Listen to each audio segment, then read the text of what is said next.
चलता है तो इतनी अच्छी चाल चलता है कि स्वयं अंतरंग से जीवों की रक्षा का भाव होता है।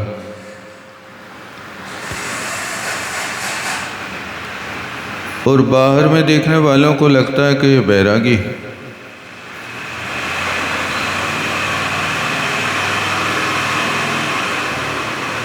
क्योंकि उसकी क्रिया बता रही है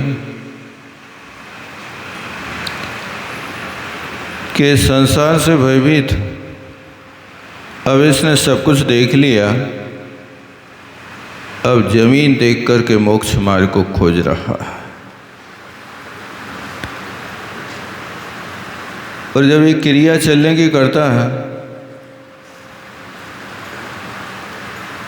तो उठाने रखने का भी काम होता है। तो वस्तु को बड़ी सावधानी से, हड़बड़ में नहीं, उठाता है तो पहले निरीक्षण कर लेता कोई जीव तो ना हो, और रखता है तो भी देख लेता है। तो ये दो क्रियाएं चालू कर देता है। और फिर आगे खान पान के विषय में होता है। तो जब तक उसके लिए सूर्य का प्रकाश मिलेगा, कृत्रिम लाइट में अपनी भुक्ति नहीं करता अहिंसा धर्म का रक्षक। आप लोगों को भी भोजन करना चाहिए, तो दिन में तो करते हो, लेकिन जिस क्षेत्र पर करते हो उस क्षेत्र पर यदि सूर्य का प्रकाश नहीं पहुंचता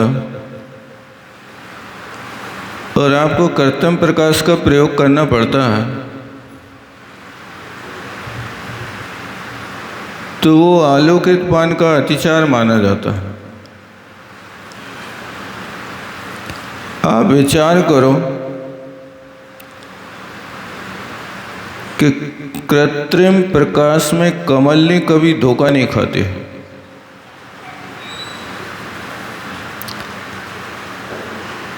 कमलनी के निकट तुम कितने भी मरकरी जला दो, वो कभी खिलेगी नहीं, खुलेगी नहीं। उस कमलनी को परिचय है कि हमारा बंधु तो सूर्य है। यदि सूर्य की किरण नहीं मिलेगी तो वो खिलेगी नहीं, तुम कितनी भी लाइट जलाते रहो। जब एक इंद्रिय वनस्पति कायिक जीव की विशेषता है कि बिना सूर्य के प्रकाश में वो खुलती नहीं, खिलती नहीं, तो इतना समझदार मानव होकर के भी सूर्य के प्रकाश को छोड़ करके वो कृत्रिम प्रकाश में अपनी भुक्ति करता रहता है। इसलिए मोक्ष मार्ग में बढ़ने वाले, अहिंसा धर्म की रक्षा करने वाले जीवों को अपने भोजनशाला का निर्माण उस स्थान पर करना चाहिए जहाँ प्रकृति से सूर्य का प्रकाश मिलता। आप लाइट जला करके यदि भोजन बनाते हैं तो इसके माध्यम से अनेक जीवों की उत्पत्ति हो जाती है। उन्हीं जीवों की रक्षा के लिए तो आप कार्य कर रहे हैं। यदि आपके पास व्यवस्था नहीं है तो जिस स्थान पर प्रकाश हो, भले ही आपके आंगन में प्रकाश है तो आंगन में बना के खाओ। मैं देखता हूँ कई स्थानों पर ऐसे लोग हैं कि जिनके बड़े बड़े महल हैं, लेकिन रोटी आंगन में बनाते हैं। बढ़िया हवा, बढ़िया प्रकाश, ये हाव हवा तो प्रकृति के लिए, आपके स्वास्थ्य के लिए आवश्यक है ना। लेकिन करें क्या? कलिकाल का इतना बड़ा प्रभाव है, व्यक्ति के भाव बदल गए, भाषा बदल गई, भेष बदल गया, भोजन बदल गया, भजन बदल गया, सब कुछ तो बदलते जा रहे हो।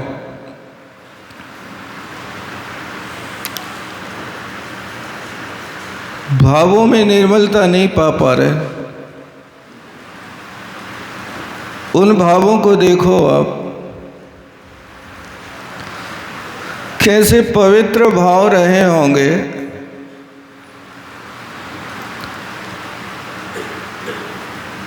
कि भैया के लिए राज छोड़ कर के बन जाना पड़ रहा है,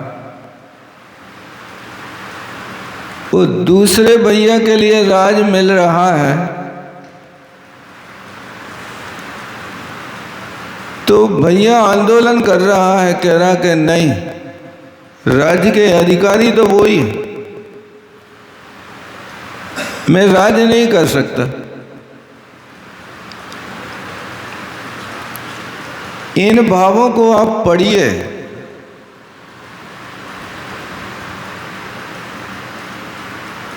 राम का क्या आचरण होगा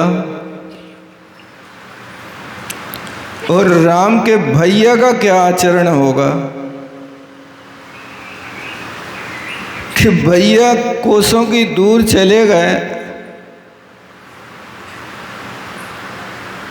तो पूरी शक्ति के साथ भैया को मनाने के लिए जाते हैं। भैया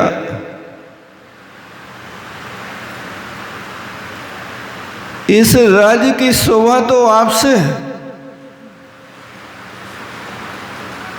ये चीज तो मैंने भी देख ली थी कि जब अयोध्या छोड़ करके आप जा रहे थे तो सारी अयोध्या आपके पीछे लगी थी। कोई भी अयोध्यावासी मुझे राजा स्वीकार करने को तैयार नहीं था,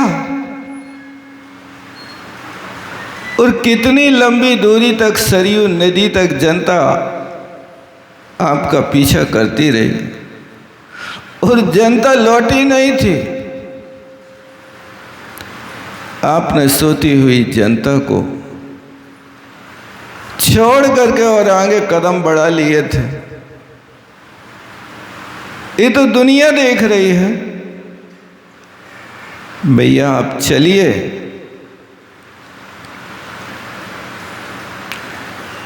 कभी उस प्रसंग को आप पढ़ना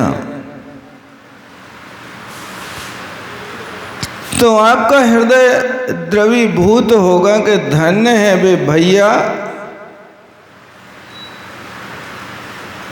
समर्पण हो तो भरत की तरह होना चाहिए और सेवा हो तो लक्ष्मण की तरह होना चाहिए। मेरा भैया अकेला वन में कैसे रहेगा? कोई नहीं जा रहा तो उसकी सेवा के लिए मैं जाऊंगा। एक भाई की सेवा के लिए राज्य की सुखों को छोड़ देते हैं और उनकी रक्षा के लिए, उनकी सेवा के लिए नंगे पैर बीहड़ बनों में घूम करके लकड़ियां काट के ला रहे हैं, घड़े में झिरनों का पानी भर के ला रहे हैं। ये उस समय के भाव थे। कभी इन भावों को पाने के लिए आप भी पुरुषार्थ करो। कभी राम बन करके, कभी भरत बन करके। राम बनो तो सबके प्रति उदारता है, पिता ने कह दिया, अब पत्थर की लकीर हो गई। पूरब का सूर्य पश्चिम में ऊँग सकता है, लेकिन अब राम के कदम नहीं मुड़ सकता। सारी अयोध्या मनाने पहुंच जाए, जिसने वनवास दिया वो माता भी चली जाए, भैया मुझे क्षमा कर दो और वापस चलो। नहीं, पिता के वचनों का उल्लंघन नहीं हो सकता। प्राण जाए पर वचन न जाए। मैं वचन दे चुका हूं पिताश्री के लिए कि मैं इतना काल वनवास में रहूंगा।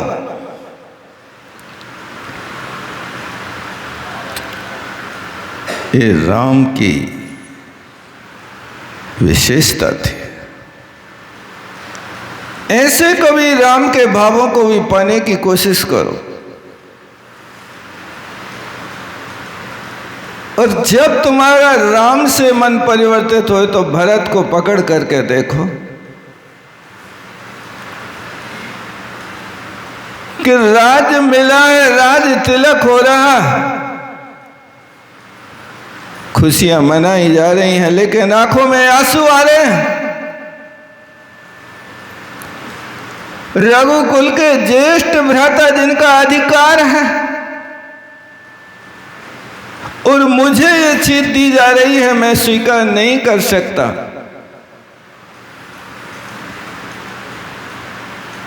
और भाई के पास जाते हैं, पूरी शक्ति लगाते हैं। इस राज सिंहासन पर तो आपकी शोभा,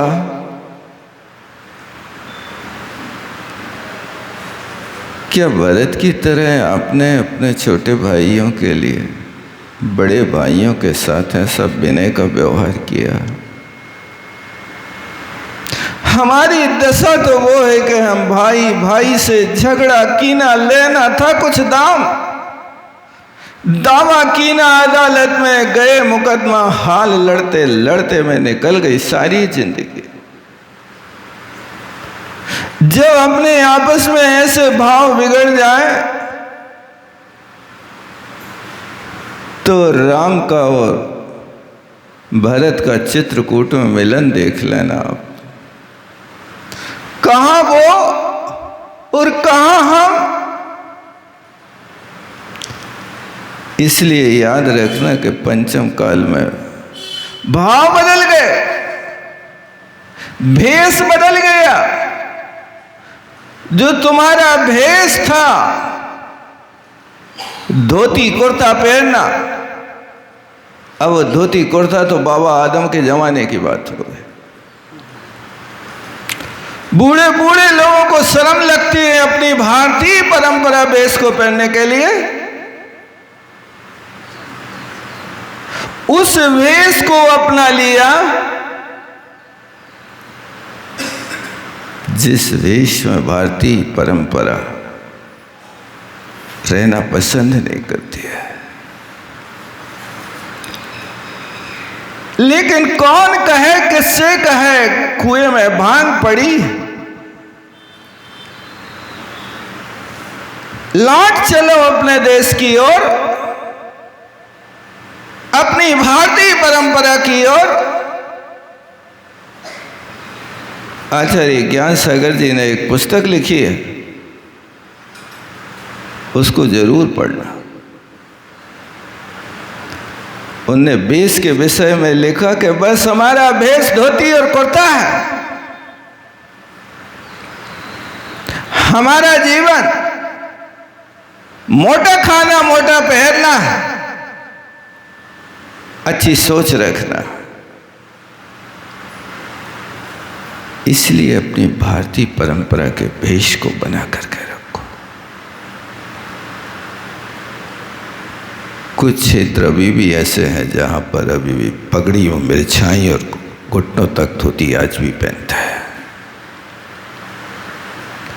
राजस्थान के कुछ क्षेत्र हैं, यहाँ पर जब आप कभी उस बेस को लाते हो तो नाटक के रूप में ला करके उपस्थित कर देते हो कि राजस्थानी ड्रेस। जब कभी ड्रेस प्रतियोगिता करते हो तो उसको पहन करके उपस्थित हो जाते हो, लेकिन वास्तव में देखी जाए तो स्वस्थता का प्रतीक और शोभा का प्रतीक तो वही है, लेकिन वेश बदल गया, भाव बदल गए, भेष बदल गया, भोजन बदल गया। आज तुम्हारे घर में ऐसा भोजन आ गया कि तुम्हारे गांव में कोई अतिथि आ जाए, महाराज आ जाए और अचानक तुम्हारे द्वारे पे आ जाए तो तुम्हारे यहां एक गिलास पानी नहीं मिलेगा। असमियों को खिलाने के लिए तो 200 लोगों को खिला सकते हो एक साथ कोई आ जाए तो, लेकिन एक ब्रह्मचारी तुम्हारे द्वारे पर आ जाए कहीं से अचानक तो एक गिलास पानी भी नहीं मिलेगा, एक चुटकी नमक नहीं मिलेगा, क्योंकि सब चीजें रेडीमेड आ गई। क्या करें? आपका भोजन बदल गया, हर चीज पैकेट बंद। आज के कुआं सूख रहे हैं और तुम बाटल का पानी पी रहे हो।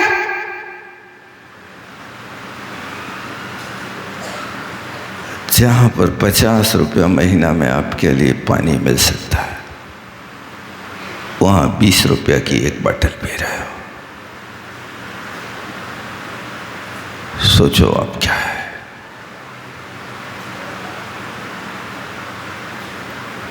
जहां पर पानी के इस प्रकार बड़े बड़े बांध बंधे हों, नदियां बहती हों दूध की भांति, कंचन जैसे पानी के, लेकिन वो पानी अब तुम्हें मीठा नहीं लग रहा। आपका भोजन बदल गया, हर चीज बदल गई। आपके घर में न चक्की है, न आपके घर में चूल्हा बचा है, सब कुछ पराधीनता की जिंदगी हो गई।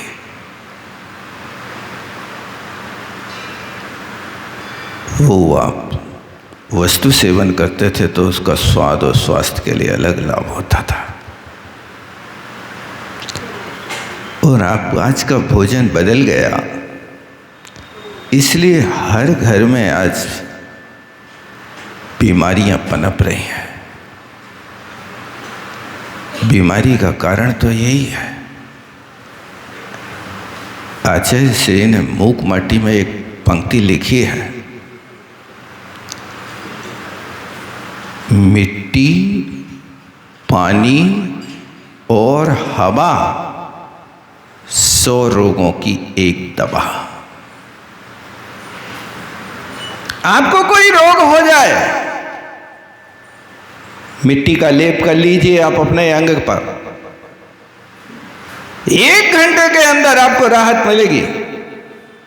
पहले के लोग खेतों में नहाते थे, खेतों में काम करते थे, मिट्टियों में घूमते थे, तो मिट्टी की पट्टी स्वयं चढ़ जाती थी। जब हल चलाते थे तो उनको कोई जरूरत नहीं पड़ती थी दवाइयों की। आज तुम्हारे मिट्टी में पैर ही नहीं लगते, मिट्टी तुम्हें टच करने नहीं मिल रही है। आज चलोगे तो मार्बल पर चलोगे, जो अपने आप में कह रहा मार्बल, शक्ति को छीन कर दो इनकी, और तुम्हारे घुटने तोड़ के रख दिए। क्या है? अपनी भारतीय परंपरा को देखो आप, थोड़े पीछे भी मुड़ करके देखो कि हमारे देश के लोग कैसे स्वस्थ रहते थे। ऐसे भी लोग हमने देखे जिनने अपने जीवन भर साबुन नहीं लगाई, लेकिन बिना साबुन के लगाने वाले लोग भी सोने की तरह चमकते थे। आज 1-2 दिन पहले किसी व्यक्ति ने बताया था कि एक व्यक्ति रोज बाथरूम में 5-6 घंटे लगाता था, और एक सावन जब तक पूरी ना हो जाए तब तक वो बाथरूम से बाहर नहीं निकलता था। यही 2-3 दिन पहले बताया था, शायद अक्षय जी ने बताया था, कौन ने बताया था, कोई और ने बताया था। कमाल कर दिया। 6 घंटा बाथरूम में, आधा घंटा मंदिर में बैठने के लाने फुर्सत नहीं है। और वो पूरी सावन पूरी करेगा, संकल्प है। एक दिन में एक सावन पूरी जब तक ना हो जाए तब तक लपेटता रहेगा। क्या दशा होगी तुम्हारे शरीर की, क्या करोगे तुम? इस शरीर संस्कार व्रतों की भावना का घातक है। शरीर को संस्कार दिखाने के लिए नहीं करो,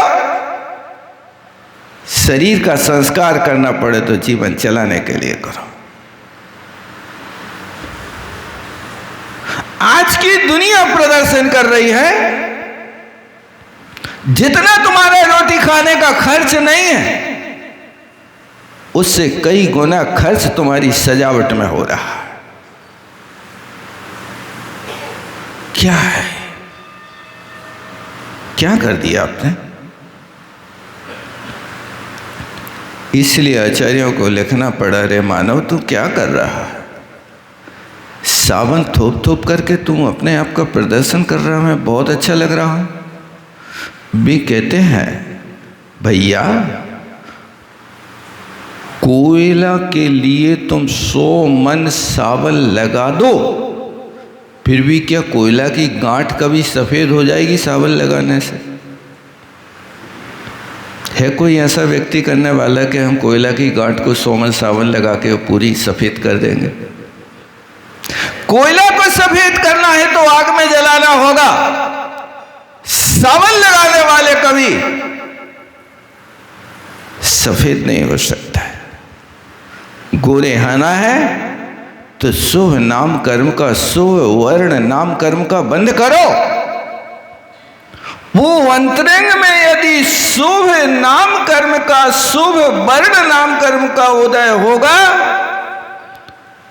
तो बिना सावन लगाए अखाड़े में खेलने वाले सनत चक्रवर्ती को देख करके देवता लोग दांतों तले उंगली दबा गए।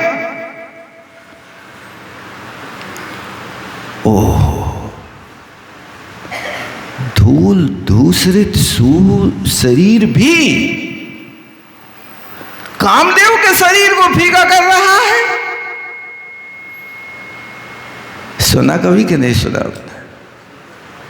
मिट्टी में खेल रहे हैं फिर भी सुंदर लग रहे हैं।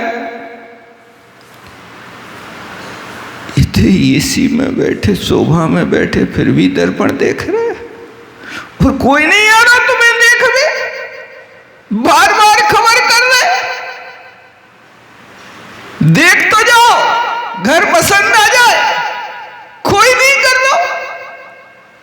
और चक्रवर्ती को देख हुए देवता आ गए। सुनी कि नहीं सुनी भैया जी कहानी? सुनिए। वो तुम्हें देख हुए कोई नहीं आ रहा। दिखावे के लाने लोग घर बना रहे, दिखावे के लाने लोग लड़कों हो ब्यूटी पार्लर भेज रहे। ये दिखावे के दांत अलग होते हैं भैया, खाने वाले दांत कभी देखने में नहीं आते। इसलिए कोशिश करो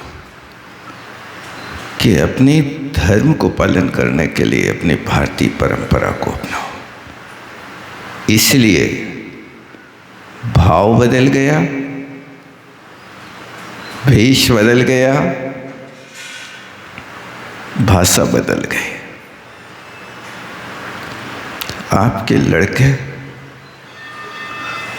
8वीं क्लास तक पढ़ गए लेकिन वे हिंदी की गिनती नहीं जान रहे भाई साहब। 8वीं क्लास का पढ़ा लड़का 14 साल का कल परसों आया था, उससे गिनती पूछी कि हिंदी की गिनती बताओ, बोले 30 तक पढ़ सकते, इससे आगे नहीं पढ़ सकते। ना गिनती लिखी जानते हैं, और तुम 66 बोल दो तो वो बिल्कुल ऐसा मेष की तरह आंखें काढ़ के रह जाता। 66 किस चिड़िया का नाम है? तुम्हारी मातृभाषा की गिनती तुम्हारा बेटा नहीं जान रहा है। तुम्हारी परंपरा तो वो है कि जहां पर वो गिनती पड़ी जाती कि कितने अट्ठे 12, कितने अट्ठे 10,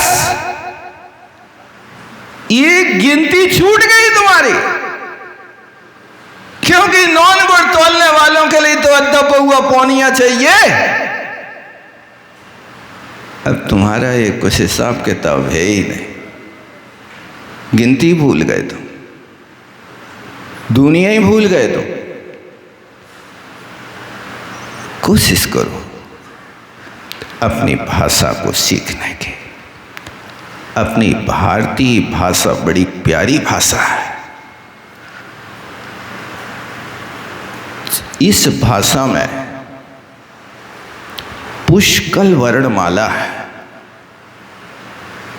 अंग्रेजी भाषा में सिर्फ 26 वर्ण से दुनिया चलती है, लेकिन अपनी भाषा में 64 वर्ण हैं। कितने हैं?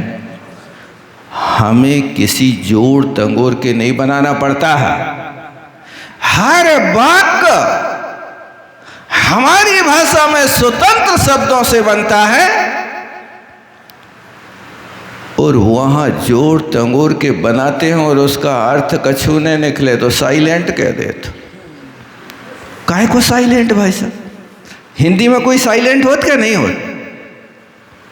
संस्कृत में कोई साइलेंट है क्या नहीं? वो लिखा कुछ, पढ़ रहे कुछ। देखो आप इंग्लिश में खरी की अपेक्षा तो अर्थ लगा ही नहीं सकते। 12 खरी आपने पढ़ी, उच्चारण कर रहे हैं आप नॉलेज, और आपसे कोई पूछे भाई साहब नॉलेज की स्पेलिंग करके बताना क्या होता, क्या लिखा है भाई साहब? जो लिखा है वो ही तुम पढ़ रहे कि कछु और पढ़ रहे? लिखा तो कनौलेट जी है। यदि 12 खड़ी से पढ़ो तो क्या होगा बताओ? क्या लिखा बताओ तो, हम उच्चारण करके तो बताओ उसकी। KNOW लिखा ना, तो KNOW से ना बनेगा कि कनऊ बनेगा? बताओ क्या बनेगा? अब वो लिखा तो वहां है। आप यदि हमें 12 खड़ी पढ़ाओ और 12 खड़ी से अनुसार यदि हम तुम्हारी इंग्लिश पढ़े बैठे तो कबों काम ना होवे। अब सन लिखा है तो अब सूरज का सन है कि बेटा का सन है, काय का सन है? सिर्फ आप बीच में रहने वाले यू और ओ को भूल जाओ तो पता ही नहीं चले कि ये बेटा है कि ये सूरज है, क्या है। अपनी भाषा में कोई संशय नहीं है भाई साहब। इसलिए कहा हिंदी माथे की बिंदी।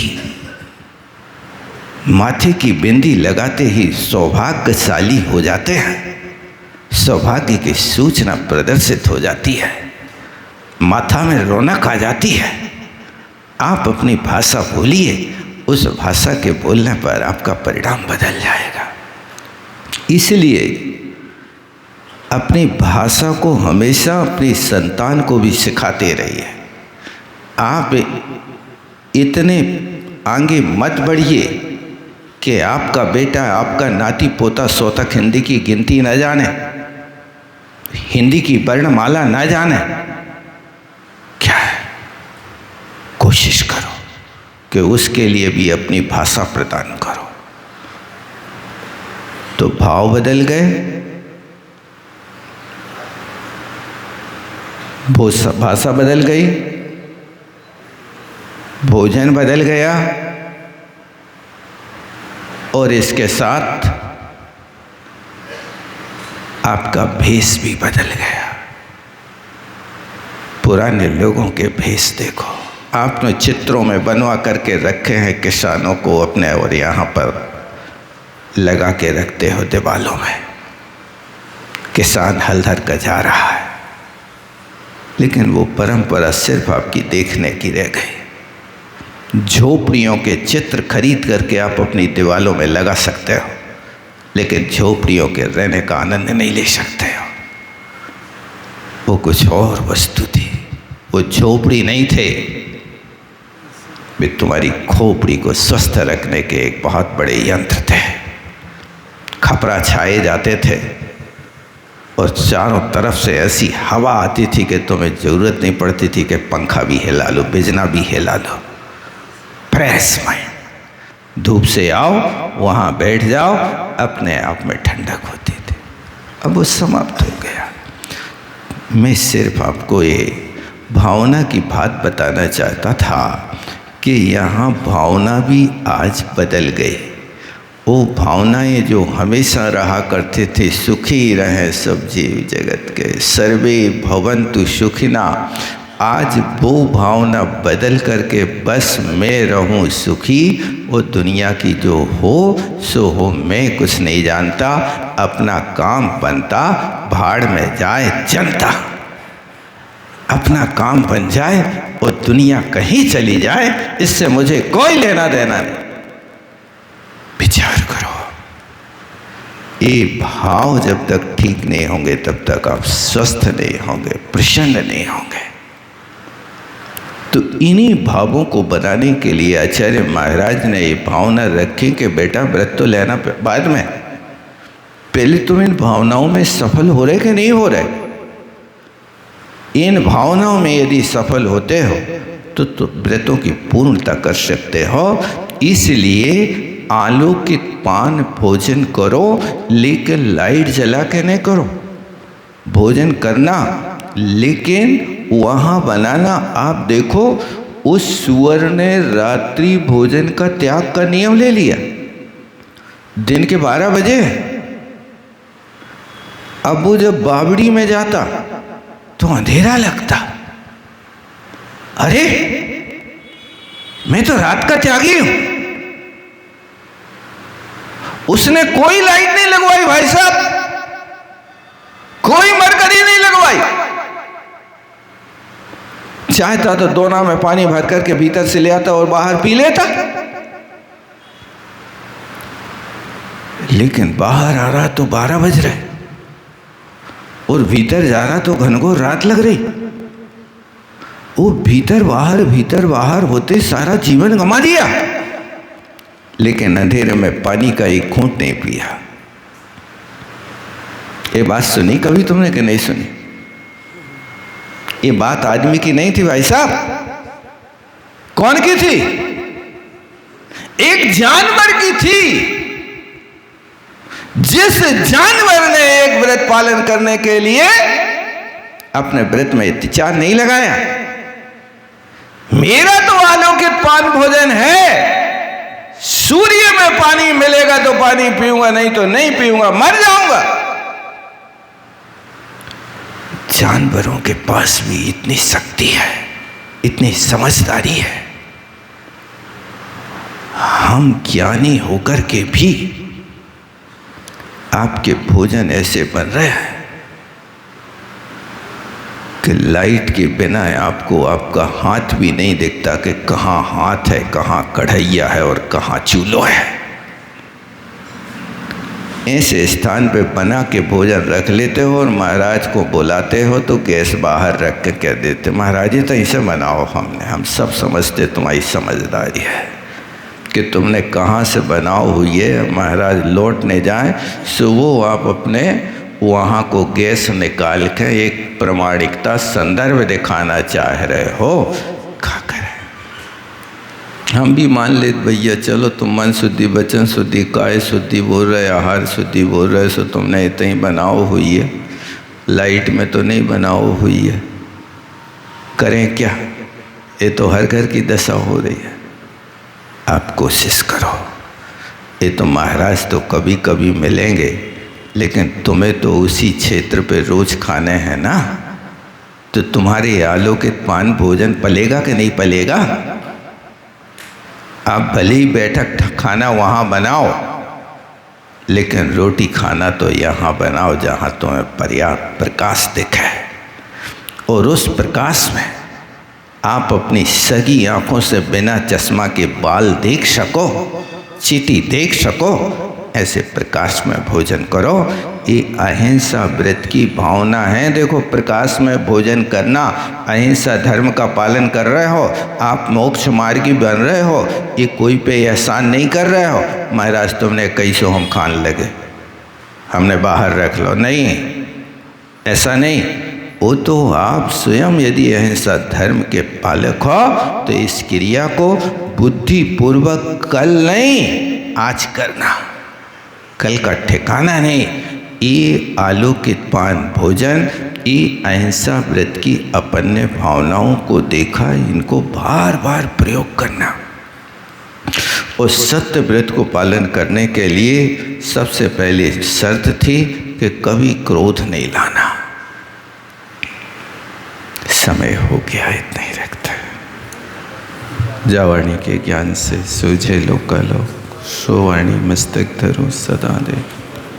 हे तो जो तेरे शरणागत सो पावे सुख।